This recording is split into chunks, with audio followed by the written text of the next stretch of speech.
Hey there and welcome. My name is Alisha Stewart, and as a member of the growth team at Catalyst Ed, my work focuses on helping organizations new to working with us get started and ensuring those who've worked with us in the past know how to find the right support for the next phase of their organizational growth. We know that the work you do as a leader is tough, especially in these times. And as these challenges keep coming, it's not always clear where to turn to. In this webinar, we'll break down how we help organizations like yours, and you'll hear from our capacity advisors and network engagement team as they answer some key questions you might want to know. Strategic action isn't just about reacting to challenges. It's about making intentional moves that set you up for long-term impact.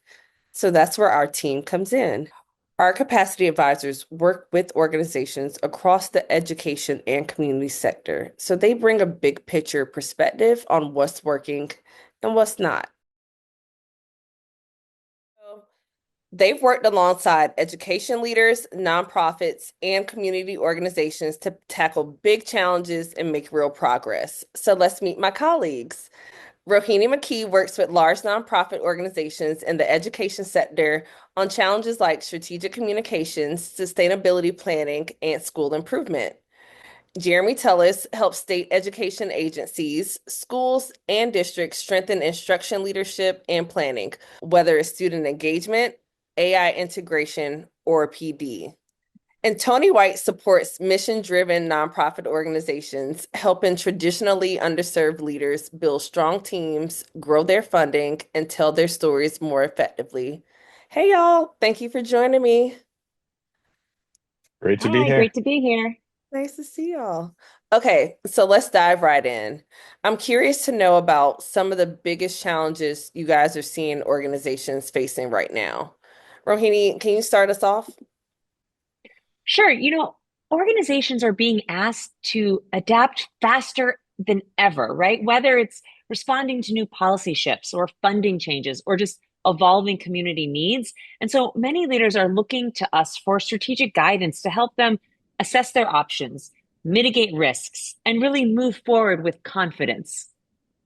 So organizations are dealing with a great deal of uncertainty and they need solutions that are going to solve the problems that they're dealing with, but not just for the short term, for the long term. Yeah, I appreciate this question. And thinking about some of the schools and districts with whom I've been recently working, I've seen a lot of them really prioritize continuous improvement, applying evidence-based practice that the field in general knows to be good practice.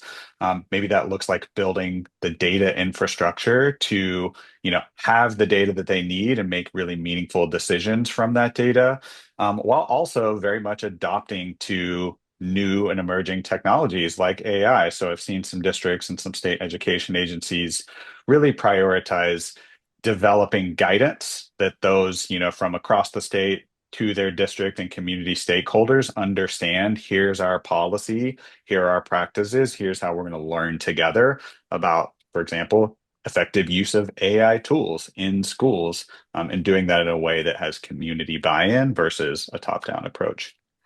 All right, guys. So, what advice do you have for leaders who might feel stuck or unsure about their next steps right now? My advice would be grab time on my calendar. Let's talk about it. I'm I'm meeting with so many organizations. My teammates are meeting with so many organizations. We're hearing what other people are struggling with, what they're doing about it, and we can share that with you. Maybe we make connections to another organization or district or administrator leader. Or maybe we just share with you what we've learned of what they're doing or how they're thinking about it. But say, just grab some time with us and we'll be able to help think alongside you and be a partner for you.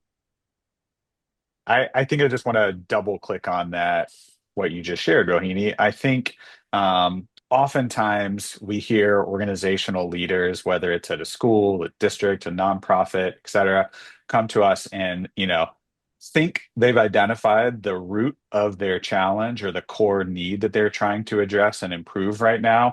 And I think part of the real value of working with an organization like us is that we are non-biased, kind of outside thought partners for you and can really help you question and closely examine, hey, is this need I think I have or that our board is really grappling with right now? Is that the core challenge? If so, great, let's deep dive and figure out exactly what improvement in this area would look like and what kind of support would help us get there. If not, maybe there's a foundational challenge underneath that need that everyone's focused on that we can help you uncover with our, questions and intentional process. Awesome. Thank you. As we just heard, one of the biggest challenges organizations face is not knowing how to take the next step.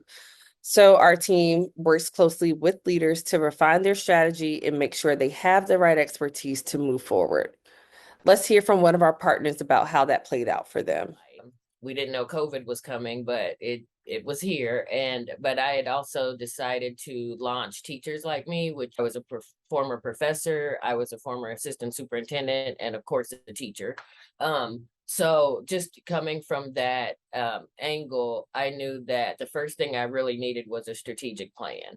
I didn't know anything about nonprofit work in this way. I did not know anything about um, pretty much raising money, like all of that was new for me. I just knew how to be a good teacher and train teachers well.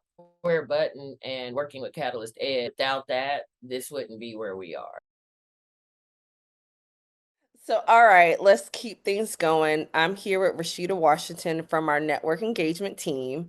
Rashida works to build and sustain our network of diverse and highly qualified professionals. Rashida, thank you for joining me. Thank you for having me today, Alicia. So, Rashida, just to catch you up a little bit, we've been talking about the challenges organizations are facing right now, but I want to shift a little bit to how Catalyst Ed can help. So, a big part of what makes this work is our provider network. These aren't just consultants, they're professionals who have been in the trenches tackling similar challenges firsthand. And they also bring a depth of knowledge and practical experience to help organizations make an impact. So, our job is to make it easy for you to tap into that expertise, especially in times like now where critical projects need to happen in times of uncertainty. So, again, whether it's strategic planning, financial stability, or navigating organizational change, we make it easy for you to tap into that expertise. And we work to match you with vetted professionals who have tackled similar challenges so you can move forward with clarity and confidence. So, Rashida, since you work so closely with our network, what's one thing organizations should keep in mind when coming to us and submitting that initial project? Thing that partner org should think about when listing a project with us is I encourage you to think about your long-term and your short-term needs. How is this project really going to help build the capacity of your organization and increase your ability to achieve your vision and your mission and make sure that as a team you are all working towards that? One of the things I like to ask people when we work with them is, this project will be successful when? And the reason I love to ask that question is because it helps you think beyond just the deliverables. What are the other things that need to be true when you finish working with us to feel like this project was successful in helping your organization move forward? So that's one thing I would encourage you to think about when listing a project, is really take time to think about all the things that you want to be true for this project to have the impact that you want it to have within your organization to move you forward. But let's take it a little bit further.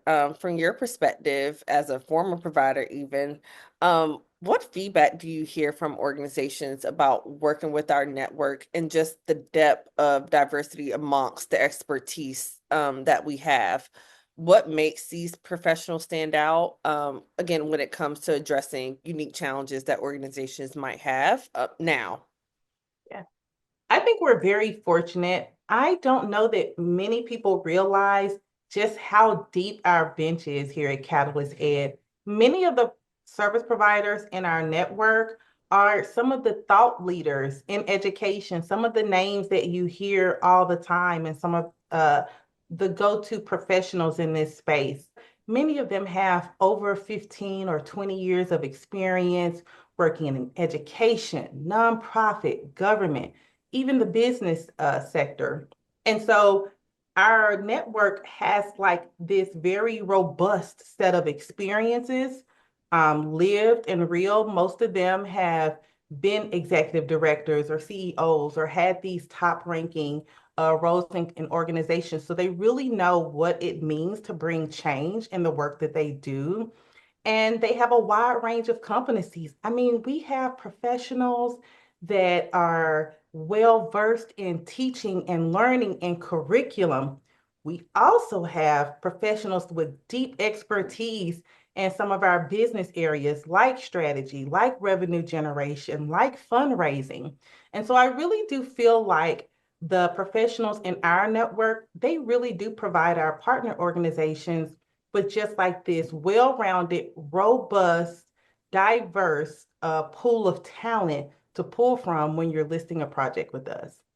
For leaders who are feeling overwhelmed and unsure if they have everything planned out right now, how can our providers help them clarify their needs and just simplify the process of moving forward? And what have you heard organizations now saying about that experience?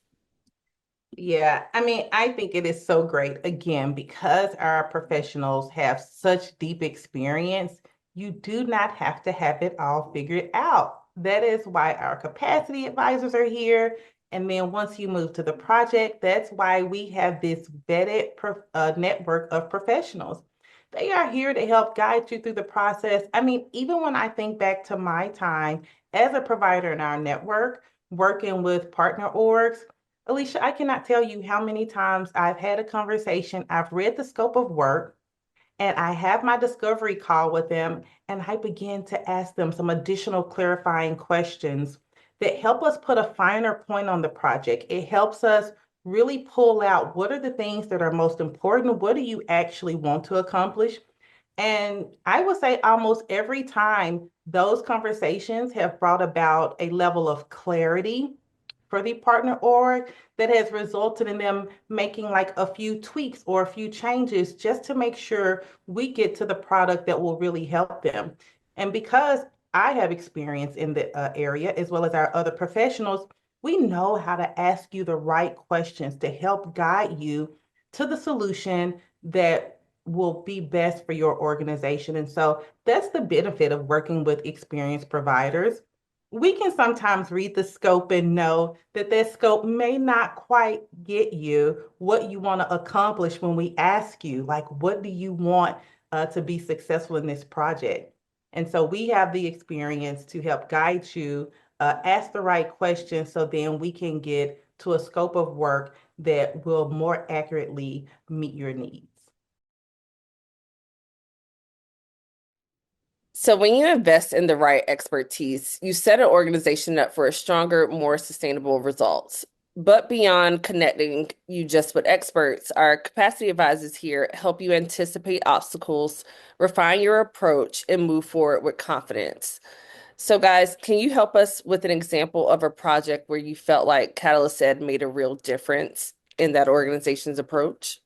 I recently worked with an organization that is in the process of creating a community safety plan. They're located in a city that has dealt with a lot of turmoil, and they really wanted to bring the local organizations together to figure out how they can best keep their community safe. I thought it was a really innovative project. It was very forward thinking, and I hope it's a project that can be replicated across the nation. Appreciate this question. So I'm thinking about a recent project with a state education agency. You know, when they first came to us, they shared that with the districts they serve, they were getting repeated feedback that their approach for requesting annual statewide data, you know, from schools and districts was getting duplicative, that their systems and processes for getting that data were cumbersome and outdated. And so they came to us really asking, hey, can you help us figure out how to simplify and streamline the way we gather data from our state's LEAs or school districts to make that process simpler, less intensive, and really ultimately to save district staff members time in the process. And so I think what went really well about that project is actually wrapping up now is that the provider they chose had deep experience in state education agencies. They had built data systems and really improved data infrastructure for so many nonprofits, districts, and state education agencies. They knew exactly the questions and practices to use. And they really built a close, trusting relationship with the state education agency staff so that when the project got a little delayed or when other priorities at the state came up, which is often the case, they were able to personalize and kind of fine tune and adjust the process to make sure it had the impact that the state education agency wanted. Several organizations have come to us with a similar need around wanting to expand their earned revenue strategy. Some organizations want to move away from philanthropic funding. So they're wondering, how else can we do it? What does a pricing model look like for an organization like us? What are other organizations like us charging? How are they charging it? Is it a program that they charge per student or per school? Or does it look something different on the district level? Why are they getting the grants? And what can make our organization appealing to those funders? So we're seeing lots of nonprofits really thinking about how to diversify their earned revenue in different strategies, whether they want corporate funding, they want individual donors, they want to charge for their services, or they want more foundation funding. There's a lot of discussion in the nonprofit world around sustainability. The ability to adapt and stay ahead of change is key for any organization, as we've heard throughout this conversation. So, through Catalyst Ed, leaders have access to the right support to navigate those shifting priorities and still continue to drive meaningful results. Let's hear again from a partner who've had this experience firsthand. Is we've seen really great feedback from our partner school districts, particularly district and school leadership, around our shift in terms of tool or our shift in terms of processes and mindsets over tools, and really recognizing that our partners may already have tools that meet their continuous improvement documentation needs and really are just looking for support around collaboration and effective practices. And so our partners have really appreciated the shift in our network and how we've approached that, launching our convenings this year. And that's been really great to see all of that feedback from our partners and us knowing that we're providing support that is really adding value to our partner school districts and not just being seen as something that they're doing to be part of the network. All right, y'all. So before we wrap up, I have one more question for you all, and I'll also bring Rashida back in. Um, what's just one last piece of advice you'd give organizations considering working with Catalyst Ed? Rohini, you want to start us off? Sure. I would say that our consultants, they bring a wealth of experience from diverse backgrounds, whether it's K-12 education or nonprofits or state agencies. And so by tapping into our network, you're really gaining access to the insights and best practices that have been tested and proven across different contexts. My advice would be that you are not alone and you don't have to do this alone. We're here, willing and available to answer any questions that you may have to help you figure out the path that is best for you in a way that feels good to your organization and that aligns with your values. So please reach out. In thinking about reaching out for support or working with an external partner to get support, organizations sometimes think they have to start from scratch. But I just want to emphasize that you don't have to start from scratch. You don't have to do something totally new. I think part of the beauty and value of our process that I found particularly unique in my career is that we start from what you're already doing, learn what you're already doing well, and develop customized projects to build on that so that it's grounded in your context, your needs and goals, not starting from square one. We know that things change, and our process is designed to change with you as you learn more information, as you get additional insights. We have the ability to adjust as we go along this process side by side with you. So we are here to help make sure that the next steps are clear and actionable, even as things change. So, with all that said, the best time to take action is now. If you've been thinking about bringing in support, this is a great opportunity to get started.